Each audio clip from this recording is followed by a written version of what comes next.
இப்போ நான் இன்னைக்கு பண்ண போகிற ப்ராஜெக்ட் வந்து இன்ஸ்டன்ட் புக்ஸு. அந்த ப்ராஜெக்டில் வந்து நான் 5 பட்டன் எடுத்துக்கிட்டேன், ஒரு டெக்ஸ்ட் பாக்ஸ் எடுத்துக்கிட்டேன். 5 பட்டனையும் லைனாக அரேஞ்ச் பண்ணிவிட்டு 5 லேபிள் எடுத்துட்டேன். இங்கே இந்த கேப்ஸுக்காக நான் 5 லேபிள், இங்கே ஒரு லேபிள், இங்கே ஒரு லேபிள், இங்கே ஒன்று, இங்கே ஒன்று, இங்கே ஒன்று, மொத்தம் 5 லேபிள். அப்புறம் டெக்ஸ்ட் பாக்ஸ்குள்ளே வந்து நான் இன்ஸ்டன்ட் புக்ஸ்ன்னு டைப் பண்ணிட்டேன். அப்புறம் நான் எல்லா இதுக்கும் கலர் மாற்றிக்கிட்டேன். இதுதான் லேபிளில் வந்து நான் டெக்ஸ்டெல்லாம் எரேஸ் பண்ணிட்டனால அந்த கேப் மட்டும் இருக்குது.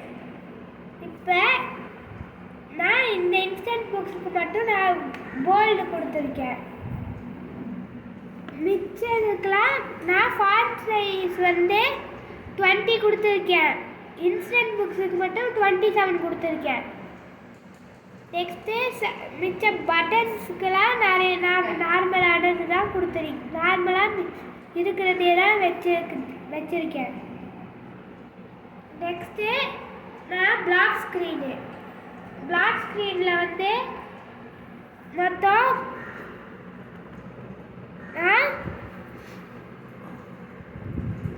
5 இது எடுத்து வச்சுருக்கேன். மொத்தம் 5 சப்ஜெக்ட்னால நான் 5 இது: science, maths, English, Tamil, history, 4 subject இருக்குது. இப்போ நான் இந்த இதில் மொத்தம் 6 ஸ்க்ரீன் இருக்குது. ஃபஸ்ட்டு வந்து நார்மல் ஸ்க்ரீன் பேஜு, மிச்சதெல்லாம் நான் பண்ண வேண்டியதுக்கு.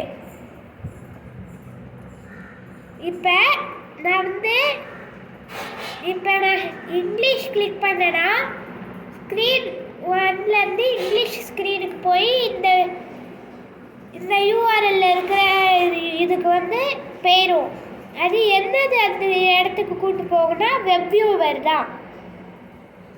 நான் வந்து அங்கே ஒரு நான் விசிபிள் காம்பனண்ட் வச்சுருந்தேன் டிசைனர் ஸ்க்ரீனில், அதுதான் வந்து வெப் வியூவர்.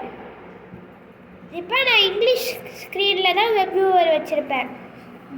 ஒரு பட்டனு வெப் வியூவரு, அந்த பட்டனுக்கு பேக்குன்னு ரீநேம் பண்ணிடுவேன் நான், அதுதான். அப்புறம் மிச்ச எல்லா ஸ்க்ரீனுக்கும் இதே மாதிரி தான் பண்ணணும். ஹிஸ்ட்ரிக்கும் அதே கோடிங் தான், எல்லாத்துக்கும் ஒரே கோடிங் தான் இருக்கும். அதே மாதிரி இந்த இதுலேயும் ஒரே கோடிங் தான், ஆனால் யூஆர்எல் மட்டும் மாற்றணும். ஸோ நான் வந்து ஈஸியாக அதை அடுத்த பேஜுக்கு கொண்டு போக வேண்டியதுனால இந்த பேக் உள்ள போட்டேன். நெக்ஸ்ட்டு நான் இங்கிலீஷ்க்கு கொண்டு போயிடுறேன்.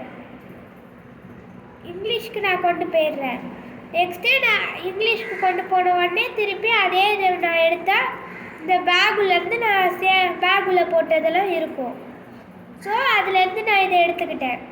நான் இப்போ கனெக்ட் பண்ணுறதுல போயிட்டு கனெக்ட் பண்ணிட்டேன். ஆல்ரெடி நான் கனெக்ட் பண்ணி வச்சுருக்கேன் ஃபோனில். இதெல்லாம் நான் கனெக்ட் பண்ணி வச்சுருக்கேன். நான் இப்போ ஒரு இதுக்கும் எதில் போய் நான் வந்து இது கொடுத்தேன்னா கூகுளில் போய் கூகுள் புக்ஸுன்னு சர்ச் பண்ணியிருக்கேன். கூகுள் புக்ஸுன்னு சர்ச் பண்ணால் ஃபஸ்ட்டு ஐக்கான் வரும், அதுதான் கூகுள் புக்ஸு. அதை வந்து நான் ஓப்பன் பண்ணிக்கிட்டேன். ஓப்பன் பண்ணி நான் என்ன சப்ஜெக்ட் வேணுமோ ஹிஸ்ட்ரி அது மாதிரி டைப் பண்ணால் ஹிஸ்ட்ரியோடது வரும். ஹிஸ்ட்ரியோட புக்ஸ்லாம் வரும். ஹிஸ்ட்ரியோட புக்ஸ்லாம் வந்த உடனே நான் இதை கிளிக் பண்ணால் காப்பி பண்ணிக்க போகிறேன். இதை காப்பி பண்ணிவிட்டு நான் எப்படி பண்ணுறேன்னா ஹிஸ்ட்ரிக்குள்ளே போயிட்டு ஹிஸ்ட்ரிக்கு நான் இந்த யூஆர்எல்ல கொடுத்துட்டேன், பேஸ்ட் பண்ணிட்டேன், காப்பி பேஸ்ட் பண்ணியிருக்கேன். நெக்ஸ்ட்டு நான் ஃபோனில் கனெக்ட் பண்ணிட்டேன். தெரியுதா? இப்போ நான் மேக்ஸ் கொடுத்துருக்கேன். மேக்ஸ் அனுப்பின உடனே வருது. நெக்ஸ்ட்டு அதே இது வந்து நம்ம லேப்டாப்லேயும் இந்த இது தெரியும். நான் இந்த மேக்ஸ் போயிருக்கேன், அதனால மேக்ஸ் ஸ்க்ரீனோடது வந்துருச்சு பாருங்கள். பேக் ஸ்க்ரீனோடது வந்துருச்சு. நான் திருப்பி பேக் பட்டன் அமுக்கிறேன். பேக் பட்டன் அமுக்கிறோடனே ஸ்க்ரீன் 1 வந்துருச்சு. இதுவும் ஸ்க்ரீன் 1 வந்துருச்சு. இங்கிலீஷ் அமுக்கிறேன், இதுலேயும் இங்கிலீஷ் வந்துருச்சு, இதுலேயும் இங்கிலீஷ் வந்துருச்சு. இப்போ நம்ம ஸ்க்ரோல் டவுன் ஓப்பன் பண்ணால் நம்ம படிச்சுக்கலாம். அதே மாதிரி தமிழ் அது மாதிரி ஹிஸ்ட்ரிக்கும் இதுக்கும் நான் பண்ணியிருக்கேன். ஹிஸ்ட்ரிக்கும் சயின்ஸுக்கும் பண்ணியிருக்கேன். ஹிஸ்ட்ரி சயின்ஸு அதே இது நான் பேக் பட்டனுக்கும் வேறு கலர் கொடுத்துருக்கேன். பேக் பட்டனுக்குன்னா இது பின்னாடி போயிடும். ஸோ இதுதான் இன்றைக்கான இன்ஸ்டன்ட் புக்ஸு ப்ராஜெக்ட். தேங்க்யூ.